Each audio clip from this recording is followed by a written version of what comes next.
നമസ്കാരം. Raf talk ഫുട്ബോളിലേക്ക് അവർക്കും സ്വാഗതം. കോപ്പ ഡെൽ റേയുടെ ഫൈനൽ മത്സരം ആരംഭിക്കാൻ ഏതാനും മണിക്കൂറുകൾ മാത്രം. ഫുട്ബോൾ ലോകം വലിയ ആവേശത്തിലാണ്.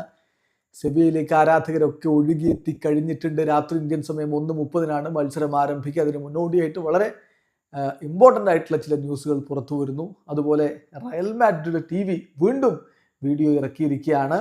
നേരത്തെ മെയിൻ റഫറി ചെയ്തിട്ടുള്ള തെറ്റുകൾ വിവരിച്ചുകൊണ്ട്, റയലിനെതിരെ അദ്ദേഹം വരുത്തിയിട്ടുള്ള മിസ്റ്റേക്കുകൾ വിവരിച്ചുകൊണ്ടൊരു വീഡിയോ അവർ പുറത്തുവിട്ടതും, പിന്നെ റഫറി കരഞ്ഞതും, വാർ റഫറി ഭീഷണിയുടെ സ്വരത്തിൽ സംസാരിച്ചതും ഒക്കെ ഇന്നലെ നമ്മൾ കണ്ടു. ഇപ്പോൾ ആ ഭീഷണിയുടെ സ്വരത്തിൽ സംസാരിച്ച വാർ റഫറി പാബ്ലോ ഗോൺസാലസ് ഫ്യൂറത്തെ, അയാൾ റയൽ മാഡ്രിഡിനെതിരെ നടത്തിയിട്ടുള്ള മിസ്റ്റേക്കുകൾ അത് കൃത്യമായിട്ട് ചൂണ്ടിക്കാണിച്ചുകൊണ്ട് മറ്റൊരു വീഡിയോ കൂടി ഇപ്പോൾ പുറത്തുവിട്ടിരിക്കുകയാണ്.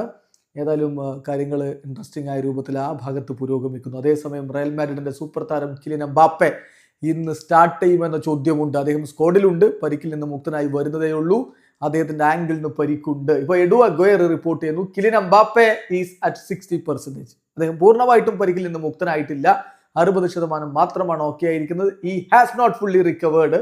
സോ അദ്ദേഹം സ്റ്റാർട്ട് ചെയ്യുമോ ഇല്ലയോ എന്ന കാര്യത്തിൽ വ്യക്തതയില്ല എന്നാണ് അദ്ദേഹം റിപ്പോർട്ട് ചെയ്യുന്നത്. അതേസമയം ചില മാധ്യമങ്ങൾ, മാർക്കെ അടക്കമുള്ളവർ എംബാപ്പെ സ്റ്റാർട്ട് ചെയ്തേക്കില്ല, അദ്ദേഹം ബെഞ്ചിലായിരിക്കും എന്നുള്ള റിപ്പോർട്ട് നൽകുന്നുമുണ്ട്. സോ അത് റയൽ മാഡ്രിഡിന് ഒരു ആശങ്ക നൽകുന്ന കാര്യമാണ്. സൂപ്പർ താരം കിലിയൻ എംബാപ്പെ കളിച്ചില്ലെങ്കിൽ അത് അവരുടെ മുന്നേറ്റത്തിന്റെ മൂർച്ച കുറക്കുമെന്ന കാര്യം ഉറപ്പാണ്. അതേസമയം ബാഴ്സലോണ ക്യാമ്പിൽ നിന്ന് ഇൻട്രസ്റ്റിംഗ് ആയിട്ടുള്ള ഒരു വാർത്ത സ്പോർട്ട് റിപ്പോർട്ട് ചെയ്യുന്നു. ഹൻസി ഫ്ലിക്ക് ഒരു പക്ഷേ ഡിഫൻസിൽ ഞെട്ടിച്ചേക്കാം, അത്ഭുതപ്പെടുത്തിയേക്കാം. ലെഫ്റ്റ് ബാക്ക് പൊസിഷനിൽ അദ്ദേഹം ഒരു പരീക്ഷണത്തിന് ഒരുങ്ങുന്നു എന്ന റിപ്പോർട്ട് വരുന്നു.